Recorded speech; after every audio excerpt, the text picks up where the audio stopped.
May I request the COMSEC to administer the oath of the invited guests and the resource persons.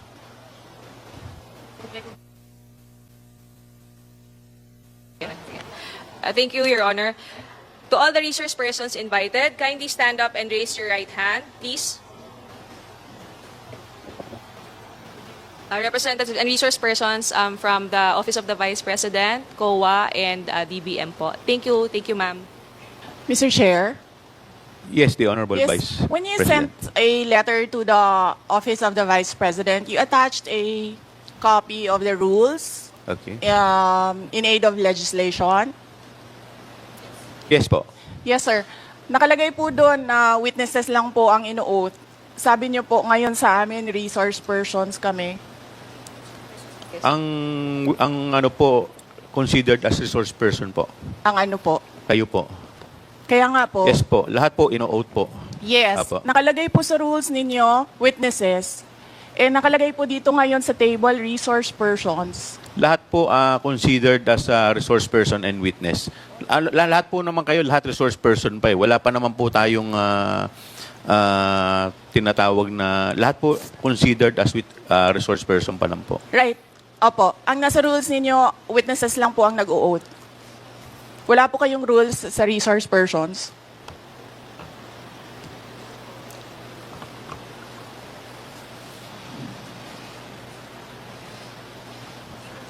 Ma'am, ano lang po yun eh. Yung term lang po yun eh. Pero considered as a resource person din po kayo eh. Yes, sir. Opo. Resource persons nga po Kayo, nakalagay witness dito. din po at saka resource person po. Hindi niyo po sinabi na witness ako. Sinabi niyo po dito ngayon, resource persons. Ang nakalagay po sa rules ninyo, witness. Comsec, ano po yung pinadala po ninyo? Yun pong rules in aid of legislation.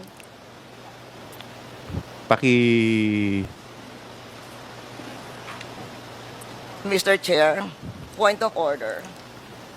What is the point of order of the Honorable Congressman This issue about Macapagal? witness, resource person, etc., etc. Ma'am, pakilakas lang po, hindi po marinig. Persons and accused has been taken up in previous legislative inquiries in aid of legislation.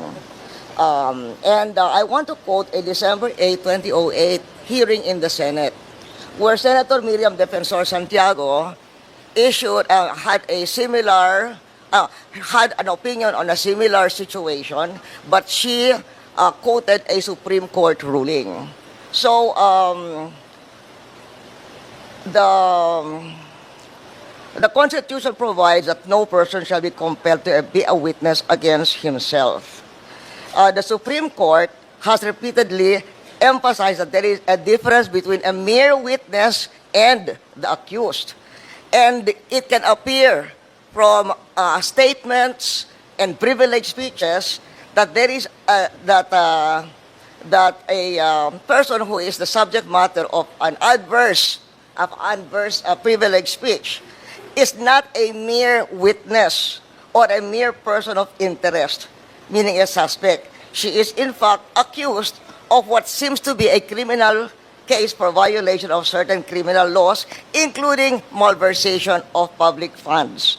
And there is a case quoted in 2007, Standard Chartered Bank versus the Committee on Banks, where the court repeated the rule that an accused occupies a different tier of protection from an ordinary witness. So, where the court said, Supreme Court said, whereas an ordinary witness may be compelled to take the witness stand and claim the privilege at each question requiring an incriminating answer is shot at him, an accused may altogether refuse to take the witness stand and refuse to answer any or all questions. So that has been a Supreme. And then there is a portion that the court explained that the right of the accused against self-incrimination also applies to respondents in administrative investigations, such as legislative inquiries in aid of legislation. So that is the point of order I am raising, and there is a Supreme Court ruling to this effect. Thank you, Mr. With that, the chair declares 1 minute suspension. Recess.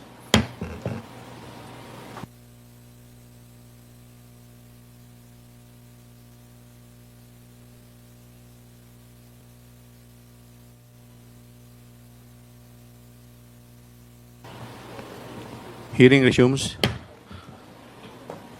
Madam Congresswoman Arroyo, may I know if may I be clarified if the tenor of your point of inquiry is referring to the sub judice case or rule? Referring to the sub judice case, but it is saying that when a witness, in fact, is in reality the accused.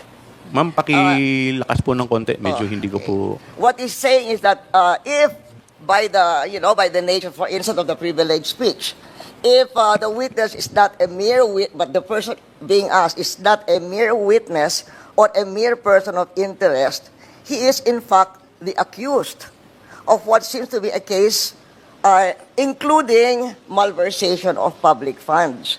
And the court repeated the rule that an accused occupies a different tier of protection from an ordinary witness.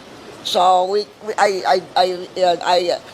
from given what Miriam Defensor Santiago said and the Supreme Court ruling that she's quoting, we cannot we cannot just trivialize. Kasi you're just a witness. You're a witness. Pareho na rin yung witness, resource person. They are not the same.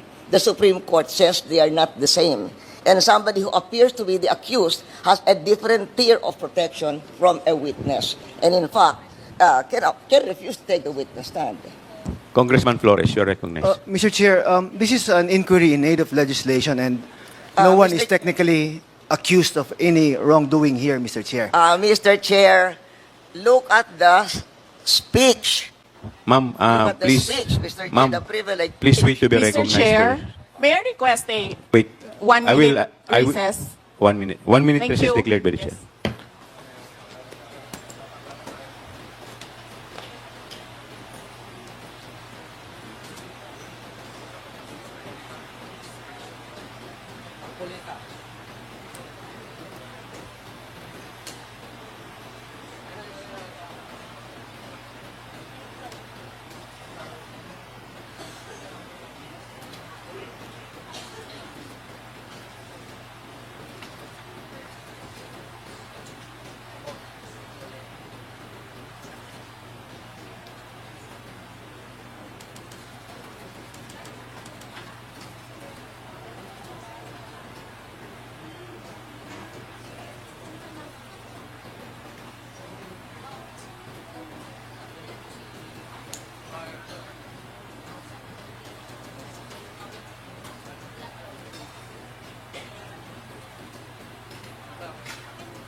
Mr. Chair, yes. Mr. Chair, Session resumes. Mr. Chair, may I speak? You will be given the opportunity later, Okay. Madam Vice President. In any event, the point of the Honorable Arroyo is well taken, but we will proceed to the oath taking. If the Vice President refuse to take her oath, we will respect that.